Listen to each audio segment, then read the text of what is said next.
A very good morning to all of you dear students. How are you? I hope all of you are fine. So students, today we will continue our chapter gravitation. In our last class, we read about acceleration due to gravity. Acceleration due to gravity, which is denoted by small g. We have already studied about the calculation of acceleration due to gravity in our last class. हमने acceleration due to gravity of the earth की value कल calculate की थी by using the formula g equals to gm upon r square. By using of this formula, that is the formula for acceleration due to gravity. If we have to find the gravity of earth, अगर हमें earth की gravity find करनी है, सो इस फॉर्मूले में हम by using of this formula we can calculate the gravity of planets, gravity of satellite, किसी की भी ग्रेविटी हम फाइंड कर सकते हैं.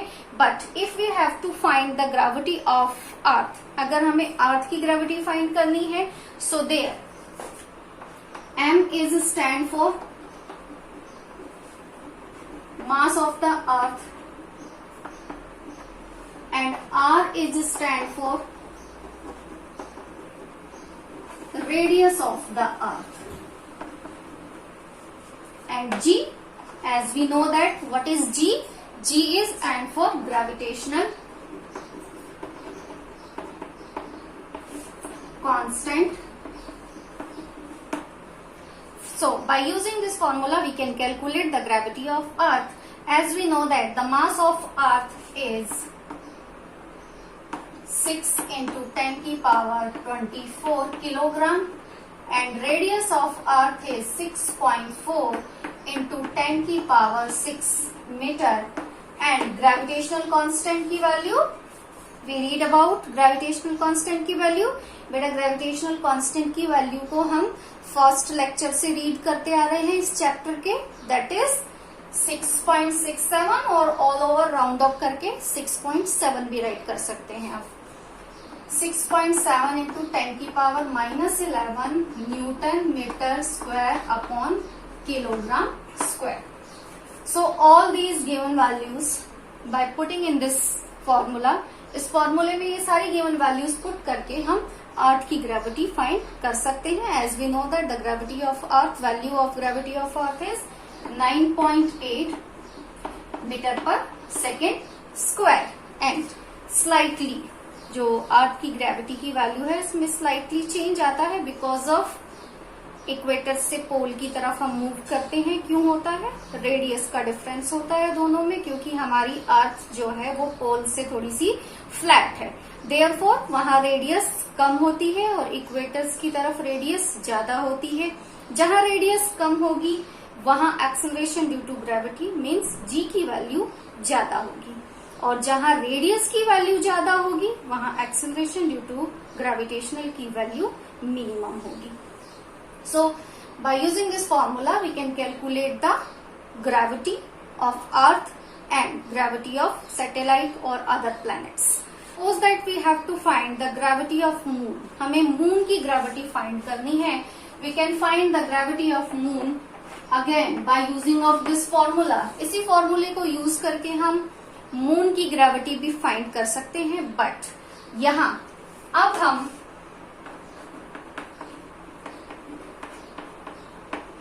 अगर हमें मून की ग्रेविटी फाइंड करनी है, gravity of moon, so that is suppose that gravity of moon and that is gravity of earth. GE gravity of earth and GM gravity of moon. अगर हमें मून की ग्रेविटी फाइंड करनी है then M, here capital M, that is stand for mass of moon. यहां अब हम मास किसका put करेंगे? मून का. क्यों पुट करेंगे? क्योंकि हमें किसकी ग्रेविटी फाइंड करनी है? मून की ग्रेविटी फाइंड करनी है. Therefore m is stand for mass of moon, and mass of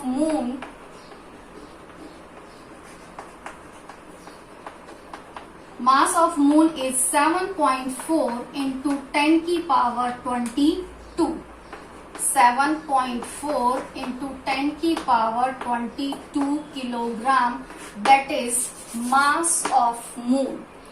That is the value of mass of moon.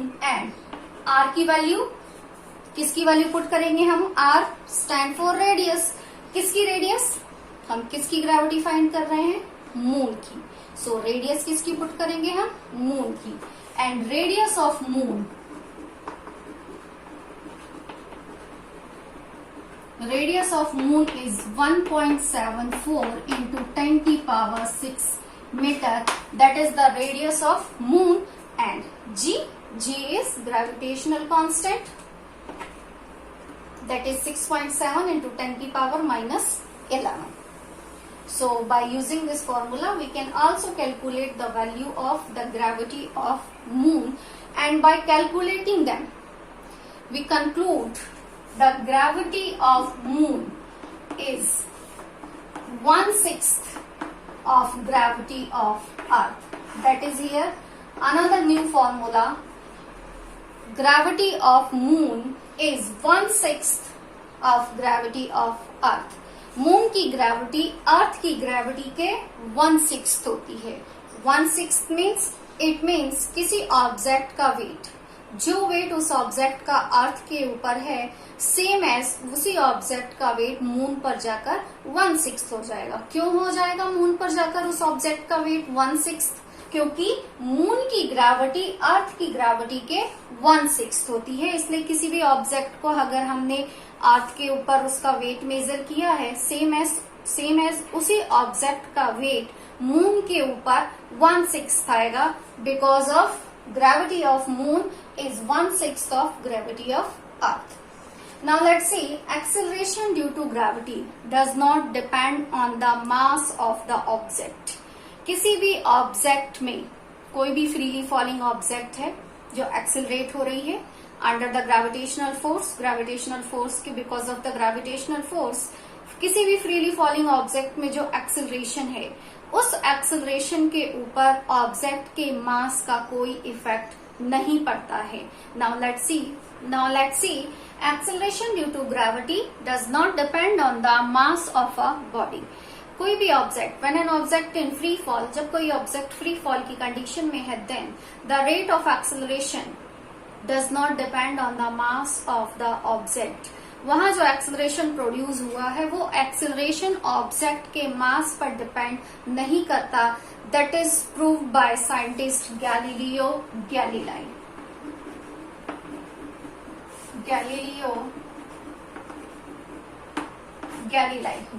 गैलीलाई ने अपने एक्सपेरिमेंट के थ्रू ये प्रूव किया था कि कोई ऑब्जेक्ट को अगर हम किसी हाइट से ड्रॉप करते हैं तो ऑब्जेक्ट की जो एक्सेलरेशन रेट है वो ऑब्जेक्ट के मास पर डिपेंड नहीं करती, वो डिपेंड करती है रेजिस्टेंस ऑफ एयर पे। Suppose that we have stone and one sheet of paper. एक हमारे पास स्टोन है और एक पेपर शीट है। दोनों ही ऑब्जेक्ट को हमने किसी हाइट से, सेम हाइट से, सेम टाइमिंग में ड्रॉप किया। After dropping them we will see that, उसके बाद हम क्या देखते हैं, स्टोन जो है वो अर्थ सरफेस पर पहले आती है जबकि पेपर शीट बाद में आती है। इट मीन्स हम ये कहेंगे आफ्टर वॉचिंग देम कि ऑब्जेक्ट जो स्टोन है उसका मास ज्यादा है, इसलिए वो ऑब्जेक्ट अर्थ सरफेस पर पहले आई है, जबकि पेपर शीट का मास कम है।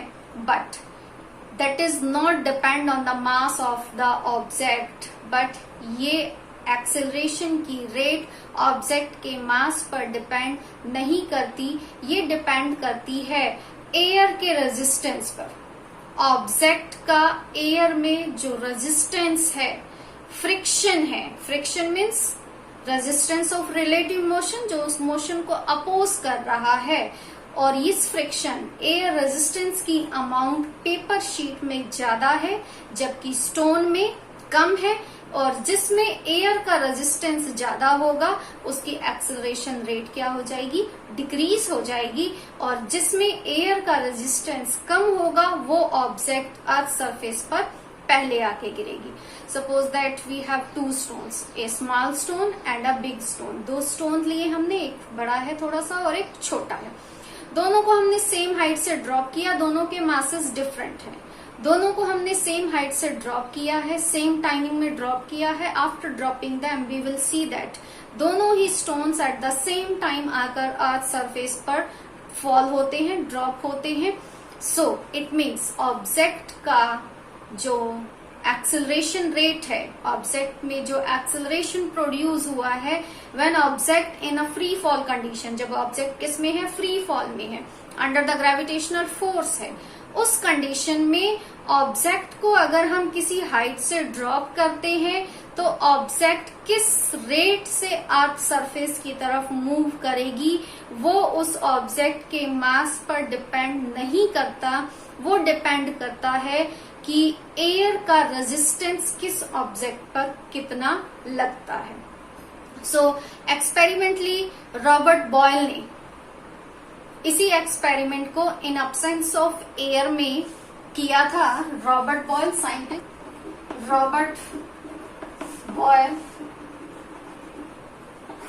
साइंटिस्ट जिन्होंने इसे एक्सपेरिमेंट को इन absence of air resistance, in absence of air means vacuum में, वैक्यूम मीन्स जहां एयर प्रेजेंट ना हो, किसी एक जार में उन्होंने जितनी भी एयर थी सभी एयर को वैक्यूम पंप के थ्रू शट आउट करके रिलीज कर दिया था। इट मीन्स वहां मीडियम क्या था, वैक्यूम मीन्स एयर प्रेजेंट नहीं थी वहां। इसी प्रैक्टिकल को फिर से अगर करके देखा जाए, इसी सेम थिंग को उन्होंने फिर से किया। मीन्स एक स्टोन लिया, एक पेपर शीट ली, दोनों को सेम हाइट से ड्रॉप किया। मीडियम क्या था, वैक्यूम, मीडियम प्रेजेंट नहीं था, एयर प्रेजेंट नहीं थी, क्या था वहां, वैक्यूम था। जितनी भी एयर थी उसे शट आउट कर लिया था, रिमूव कर दिया गया था। सेम हाइट से जब एक शीट और एक स्टोन को रिलीज किया गया, दोनों ही objects at the same time earth surface पर आती है। इट मीन्स वहां जो एक्सेलरेशन रेट था दोनों ही ऑब्जेक्ट में सेम था। वाई? बिकॉज वहां एयर का रेजिस्टेंस प्रेजेंट नहीं था, इसलिए पेपर शीट और स्टोन दोनों ही चीजें सेम टाइम में आकर ड्रॉप होती हैं, फॉल होती हैं। ऐसा क्यों हुआ? बिकॉज एयर वहां प्रेजेंट नहीं थी, जिससे कि ऑब्जेक्ट के ऊपर रेजिस्टेंस ऑफ एयर नहीं लग पाया और दोनों ही ऑब्जेक्ट सेम रेट से एक्सेलरेट हुए। सो that is the acceleration due to gravity, that is does not depend on the mass of the object। means object अगर free fall में है तो उसमें जो acceleration produce हो रहा है वो acceleration object के mass पर depend नहीं करता। आप एक stone low, you can do this practical, आप इस प्रैक्टिकल को करके भी देख सकते हैं। एक स्टोन लेंगे छोटा सा और एक पेपर बॉल, एक पेपर शीट की रैप करके उसको बॉल बना लो और दोनों को सेम हाइट से सेम टाइमिंग में जब हम ड्रॉप करते हैं नीचे की तरफ, हम ये देखेंगे स्टोन पहले आएगा, पेपर बॉल बाद में आएगी। इट मीन्स ये नहीं है कि स्टोन का मास पहले है इसलिए स्टोन पहले आ गई, नहीं। इट मीन्स स्टोन के ऊपर रेजिस्टेंस ऑफ एयर की अमाउंट कम थी, जबकि पेपर बॉल के ऊपर रेजिस्टेंस ऑफ एयर की अमाउंट ज्यादा थी, इसलिए वो पेपर बॉल बाद में आई है अर्थ सरफेस पर और वो स्टोन पहले ड्रॉप हो गया because of resistance of air. ठीक है, तो ऑब्जेक्ट का किसी हाइट से ड्रॉप करने के बाद उसमें जो एक्सेलरेशन की रेट है वो एक्सेलरेशन की रेट ऑब्जेक्ट के मास पर डिपेंड नहीं करती, उस एक्सेलरेशन की रेट ऑब्जेक्ट में लगने वाले एयर रेजिस्टेंस की अमाउंट पर डिपेंड करती है। So that is your acceleration due to gravity, जिसे गैलीलियो गैलीलाई ने भी एक्सपेरिमेंटली प्रूव किया था और इन अब्सेंस ऑफ एयर में इसे रॉबर्ट बॉयल ने प्रूव किया था कि अगर एयर प्रेजेंट ना हो तो हर ऑब्जेक्ट एक सेम रेट से एक्सेलरेट होगी। अगर वहां पे एयर प्रेजेंट ना हो, मीडियम क्या हो, वैक्यूम हो, there is no medium, air remove कर दी गई। Now let's see equations of motion for free fall of bodies. Freely falling objects के लिए मोशंस की इक्वेशन को देख। Now let's see equations of motion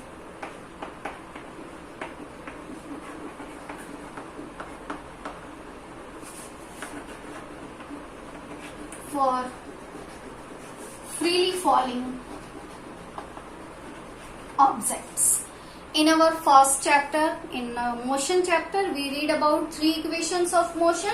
First equation is v equals to u plus at, and second equation is, that is our first equation of motion, and second equation is s equals to ut plus half at square, and third equation is v square equals to u square plus 2as. That is three equations of motion. When? But equations of motion for freely falling object. अगर object का acceleration under the gravitational force है, object में जो acceleration है वो gravity की तरफ है, दैट इज इट मीन्स, अब यहाँ पे मोशंस की equation v equals to u plus g T,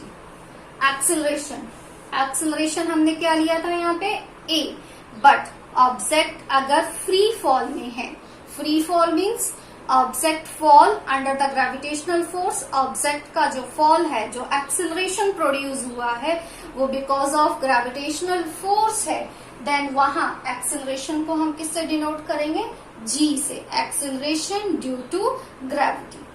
all over अगर हम किसी भी ऑब्जेक्ट में एक्सेलरेशन को हाइट में लेते हैं, वर्टिकली लेते हैं, तो वहां पे a को हम किस में कन्वर्ट कर देते हैं, g में, acceleration due to gravity, and s equals to ut plus half gt square, and third equation is v square equals to u square plus 2gs।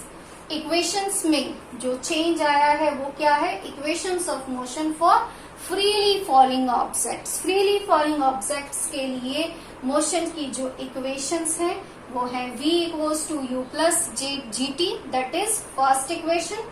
Second equation s equals to ut plus half g t square. बेटे ये तीनों equations आपको learn करनी है, motion chapter में भी हमने इन्हें रीड किया था, ऑलमोस्ट न्यूमेरिकल्स में इन तीनों में से कोई ना कोई इक्वेशन यूज की जाती है, सो बेटा इन्हें रिवाइज करते रहना, okay. So that is our second equation of motion for freely falling objects. ये भी हमारी सेकेंड इक्वेशन ऑफ मोशन है, बट अगर हम बात करें फ्री फॉल की, एक्सेलरेशन कैसा है, ड्यू टू ग्रेविटी है, वहां second equation of motion convert हो जाएगी s equals to ut plus half g t square, g means acceleration due to gravity, and third equation is v square equals to u square plus 2gs.